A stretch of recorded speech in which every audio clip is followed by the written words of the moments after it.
Merci parce que vous rejoignez sur le channel là pour que nous continuions à lire la parole de Dieu et pour nous regarder qui ça le Seigneur voulait enseigner nous à travers sa parole. Merci parce que vous sur le channel là, merci parce que vous partagez, merci parce que vous likez et vous partagez le lien là comme on connaît qui voulait lire la parole pour rester dans la parole.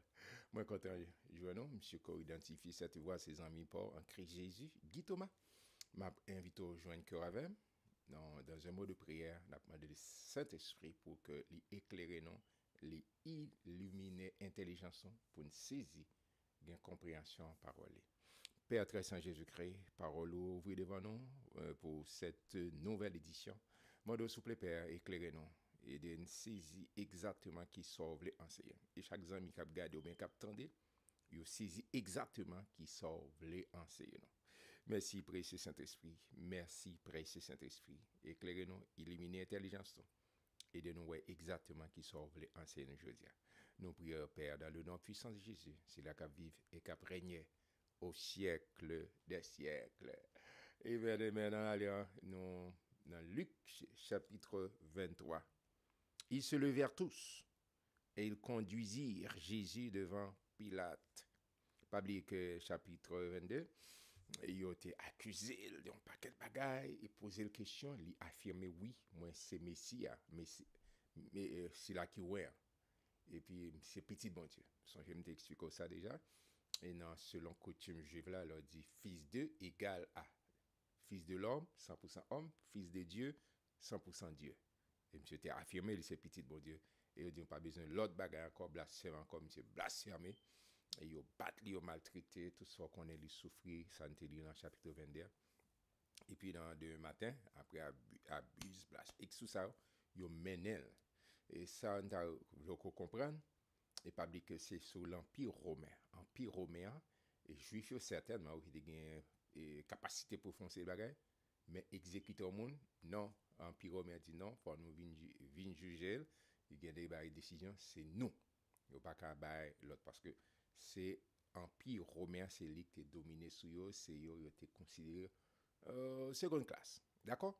Mais ils étaient obligés de porter, c'est là qui en position de leadership dans l'Empire là. Et Pilate, c'est une d'ailleurs, il était levé le matin pour mener devant Pilate pour exécution capable faite. Verset 2. Ils se mirent à l'accuser, disant, nous avons trouvé cet homme excitant notre nation à la révolte, empêchant de payer le tribut à César et se disant lui-même Christ roi. Au comptement, c'est pas vrai. Il va me dire comme ça. Et pour non. Pilate l'interrogea en ces termes. Elle n'a pas la Jésus. Pilate l'interrogea Jésus en ces termes. Es-tu le roi des Juifs? Jésus lui répondit, tu le dis. D'accord? Il va dire, mais ça veut dire me confirmer. Ça veut dire exactement ça. Amen. Pilate dit au principal sacrificateur et la foule, mais je ne trouve rien de coupable en cet homme. Je ne trouve rien de coupable en cet homme. Yes, c'est vrai. Mais ils insistèrent et dirent, il soulève le peuple en enseignant par toute la Judée, depuis la Galilée, où il a commencé jusqu'ici. Il a raconté toute cette histoire. Verset 6. Quand Pilate entendit parler de la Galilée, il demanda si cet homme était galiléen. Et ayant appris qu'il était de la juridiction d'Hérode, il le renvoya à Hérode, qui se trouvait aussi à Jérusalem en ces jours-là. Lorsque Hérode vit Jésus, il en eut une grande joie, car depuis longtemps il désirait le voir à cause de ce qu'il avait entendu dire de lui. Il espérait qu'il le verrait faire quelques miracles. On va dire qu'il y a un pile monde, les miracles, mon Dieu, ça, bon Dieu, fait comprendre ces trucs magiques. Et Hérode était dans la catégorie mondiale, il dit, ok, nous entendons parler de faiseurs de miracles, ça, nous avons qu'il fait quelques démonstrations.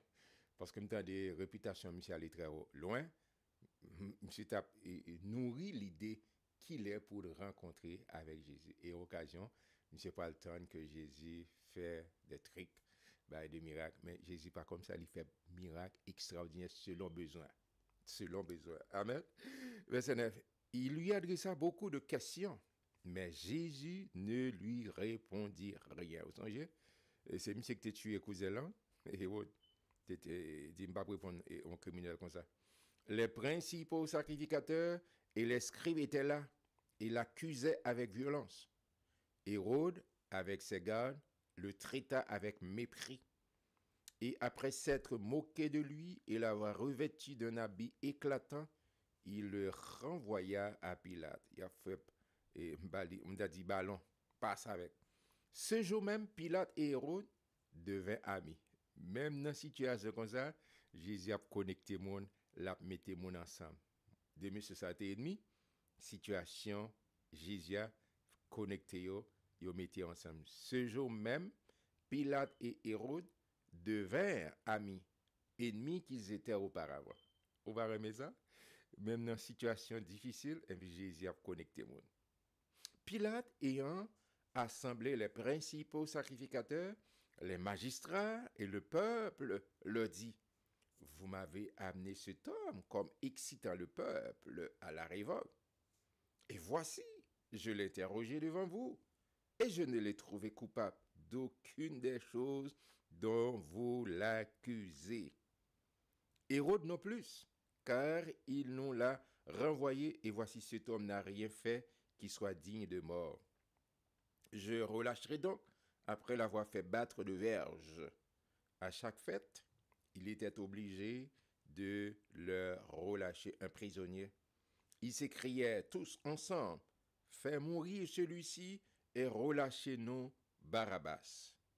Cet homme avait été mis en prison pour une sédition qui avait eu lieu dans la ville et pour un meurtre. Pilate leur parla de nouveau dans l'intention de relâcher Jésus. Et il criait: crucifie, crucifie-le. Pilate le dit pour la troisième fois: mais quel mal a-t-il fait? Je n'ai rien trouvé en lui qui mérite la mort. Je le relâcherai donc après l'avoir fait battre de verge. Mais ils insistèrent à grands cris, demandant qu'il fût crucifié, et leurs cris l'emportèrent.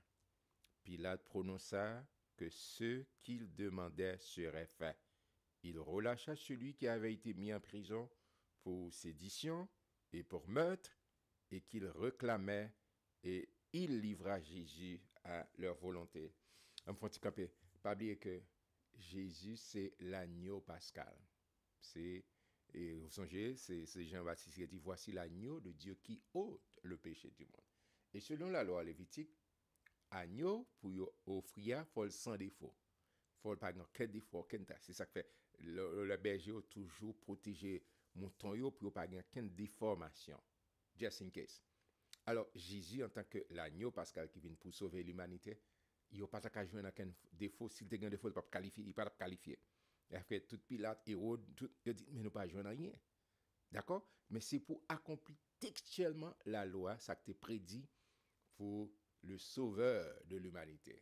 Et tout fait, il passé, checké, zéro faute, pas rien, il a reproché notre Seigneur et Sauveur Jésus-Christ. Ça puis la table dire que pas rien. Et puis monsieur dit non, on malfecteur, Barabbas, il dit c'est lui pour nous livrer. Et je dis à m'a posé question, si vous êtes dans une situation ça, qui est-ce que tu as voté? Je vais demander réponse. On lit la parole, les hommes continuent à lire la parole. Verset 26. Comme il l'emmenait, il prit un certain Simon de Cyrène, la Libye, qui revenait des champs, et ils le chargèrent de la croix pour qu'il la porte derrière Jésus. Il était suivi d'une grande multitude de gens du peuple et de femmes qui se frappaient la poitrine et se lamentaient sur lui. Jésus se tourna vers elle et dit: Fille de Jérusalem, ne pleurez pas sur moi, mais pleurez sur vous et sur vos enfants. Car voici des jours viendront où l'on dira: heureuses les stériles, heureuses les entrailles qui n'ont point enfanté, et les mamelles qui n'ont point allaité. Alors ils se mettront à dire aux montagnes: tombez sur nous, et aux collines: couvrez-nous. Car si l'on fait ces choses au bois vert, qu'arrivera-t-il au bois sec? Et Jésus a parlé là pendant destruction de Jérusalem qui va faite. On connaît ça, au moins qui fait l'histoire de l'Église. En l'an 70, Titus, crasé, totalement détruit. Jean-Jésus te dit, pas grand, on roche qu'a prêté sur l'autre roche. Et ça, Jésus a dit, pour qu'on finisse, Jean, dans Apocalypse, expliquait ça et expliquait tout gros événement qui peut passer. Ça nous les situations ou même périodes eschatologiques. Bon, nous ne pas entrer là-dedans, l'arrivée dans l'Apocalypse nous va plus établi. Mais Jésus, quand il a prédit, il t'a prédit, on partit en l'an 70, d'accord? Et Jérusalem détruit, temple détruit totalement. Et ça, Jésus était quand ouais, c'est ça que fait. Le Dieu que nous servons, on fait confiance. Quelle que soit la situation, venez, bon côté, et demandez la sagesse. Parce que c'est le Dieu de toute éternité. Il sait tout. D'accord? Tout ça que vous ne connaissez pas dans 20 ans, dans 30 ans, 50 ans, Jésus connaît. Et souvent, bon côté, moi, message, Jacques dit ça, dans Jacques 1er, verset 5, n'importe qui qui manque de sagesse, vient côté, demander la sagesse, la barre sagesse en temps réel. En temps réel. Amen. C'est important, c'est important. Verset 32. On conduisait en même temps deux malfaiteurs qui devaient être mis à mort avec Jésus. Lorsqu'il fut arrivé au lieu appelé Crâne, ils le crucifièrent là, ainsi que les deux malfaiteurs, l'un à droite, l'autre à gauche. Jésus dit, Père, pardonne-leur, car ils ne savent pas ce qu'ils font. Ils se partagèrent ses vêtements en tirant au sort. Amen. Ouais, sur la croix, Jésus pas perdu le ciseau. Il prend pile coup de poing, pile blasphème, etc. Mais il réalise dit que c'est Pilate, que c'est ou que tout monsieur ça yo par contre ça l'a fait. Ça y a fait. Et si yo te connaît vrai, parce que Satan le diable aveuglé yo. Aveuglé kembe l'esprit obscurci, Jésus priait. Et cette prière, il persistait, continuait pour moi, mais aujourd'hui, en pile fois des situations, c'est parce que nous pas connaît ça d'affaire. On continue, on regarde pour nous. Et verset 35, le peuple se tenait là et regardait les magistrats se moquaient de Jésus en disant, il a sauvé les autres, qu'il se sauve lui-même. S'il est le Christ, a dit Messie, sauveur, l'élu de Dieu. Ils comprennent exactement ça. Dit. Les soldats aussi se moquaient de lui, s'approchant et lui présentant du vinaigre. Et il disait, si tu es le roi des Juifs, sauve-toi toi-même. Il y avait au-dessus de lui cette inscription, celui-ci est le roi des Juifs. L'un des malfaiteurs crucifiés l'injuriait, disant, n'es-tu pas le Christ? Sauve-toi toi-même et sauve-nous. Mais l'autre le reprenait et disait, ne crains-tu pas Dieu, toi qui subis la même condamnation? Pour nous, c'est justice, car nous recevons ce qu'on mérite, ce qu'ont mérité nos crimes. Mais celui-ci n'a rien fait de mal. Et il dit à Jésus, souviens-toi de moi quand tu viendras dans ton règne. Amen, amen, amen, amen. Et Jésus lui répondit, je te le dis en vérité, aujourd'hui tu seras avec moi dans le paradis. Mes frères et mes sœurs, ça arrivait à nous toutes dans ce monde. Denis dit qu'il y a trois catégories, mais on a parlé selon son premier, il y a deux catégories d'hommes. Il y a des gens qui ont en situation et puis ils ont une opportunité. Et il y a des gens qui ont regardé des problèmes, difficultés simplement. D'accord? Des malfaiteurs, ils ont chaque don on pensée, en forme de pensée. L'autre là, il mettait, il a injurié, il a moqué Jésus, il sauté sauvé. L'autre a dit, cet homme, non, non, non. Et c'est pas n'importe qui monde. C'est Dieu qui s'est fait chair, il entend comprendre ça. Amen. Et puis il saisit opportunité. Il saisit opportunité. Il dit, Jésus, d'accord, pas oublier le royaume. Monsieur remplit toutes conditions, il reconnaît que Jésus c'est Seigneur, il confesse et il fait demander. Et puis Jésus répond aujourd'hui même. Pas oublier que Jésus peut mourir pour faire transfert là, il t'a allé dans l'ancien d'Abraham, d'accord? Et puis il dit aujourd'hui même, tu seras avec moi dans le paradis. Amen. Le salut. Il a offert à cet homme parce qu'il remplit toutes conditions pour le recevoir le salut. Il était déjà environ la 6e heure et il y eut des ténèbres sur toute la terre jusqu'à la 9e heure. Le soleil s'obscurcit et le voile du temple se déchira par le milieu. Ok, il était déjà environ la 6e heure, d'accord? et il y eut des ténèbres sur toute la surface de la terre jusqu'à la 9e heure. Et il y a 3 périodes de temps là. 6 heures du matin, 1 heure de midi, 3 heures de l'après. C'est-à-dire, ouais, c'est passé, péché passé, présent et futur. Passé, présent et futur. Jésus paye d'être péché. Passé, présent et futur. D'accord? Et puis, tu as un éclipse solaire. Épaisse, plein midi, 3 heures après-midi. Et il y a ténèbres sur tous ces péchés de l'humanité, péchés moi-même avant. Jésus s'écriait d'une voix forte, Père, je remets mon esprit entre tes mains. Amen. Jésus parle n'importe là, il comme ça. Il dit, moi, remettre, c'est un contrôle. C'est eux qui ont contrôle la vie. Et puis Jésus, c'est pas nous kidnapper. Non, non, non. Il dit, je remets mon esprit entre tes mains. Et en disant ces paroles, il expira. Amen. Il remet vie. Et puis il connaît que papa, et à travers cet esprit, va ressusciter. Jean te dit là. Le centenier, voyant ce qui était arrivé, glorifia Dieu et dit, certainement, cet homme était juste. Et tous ceux qui assistaient en foule à ce spectacle, après avoir vu ce qui était arrivé, s'en retournèrent, se frappant la poitrine. Tous ceux de la connaissance de Jésus et les femmes qui l'avaient accompagné depuis la Galilée se tenaient dans l'éloignement et regardaient ce qui se passait. Il y avait un conseiller nommé Joseph, un homme bon et juste, qui n'avait point participé à la décision et aux actes des autres. C'était là, c'est une grosse autorité. C'était là, même c'est pas de participer. Il était d'Arimathée, le chef d'Arimathée, ville des Juifs, et il attendait le royaume de Dieu. Il croyait dans l'évangile, il croyait de la bonne nouvelle. Jésus t'a prêché. Cet homme se rendit vers Pilate et demanda le corps de Jésus. Il descendit de la croix, l'enveloppa d'un linceul et le déposa dans un sépulcre taillé dans le roc, où personne n'avait encore été mis. C'était le jour de la préparation et le sabbat allait commencer. Les femmes qui étaient venues de la Galilée avec Jésus, accompagnées Joseph, virent le sépulcre et la manière dont le corps de Jésus y fut déposé.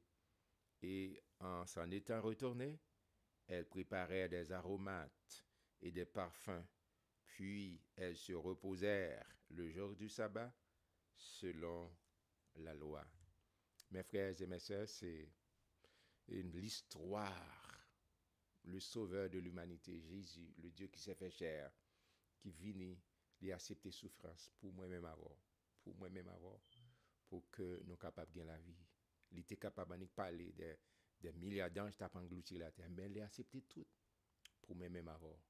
Et il est mort, ouais, Joseph d'Arimathée, les femmes étaient là, ils ont assisté au métal dans le tombe là. Mais heureusement, roche pas quelqu'un bel, soldat pas quelqu'un bel, complot pas quelqu'un bel. Verset et chapitre 24, pas de bonne nouvelle. Pas de bonne nouvelle. Amen. Abgon jour, abgon dimanche, résurrection. Je suis content pour m'avoir, mais demain matin, demain Dieu voulant, j'en avais pour chapitre 24 pour nous, ouais, bonne nouvelle ça, qui fait sujet de joie à tout le monde. Parce que Jésus est bel et bien vivant. Ma prière, et rester surtout dans la présence de Dieu, en écoutant sa douce voix à travers sa parole.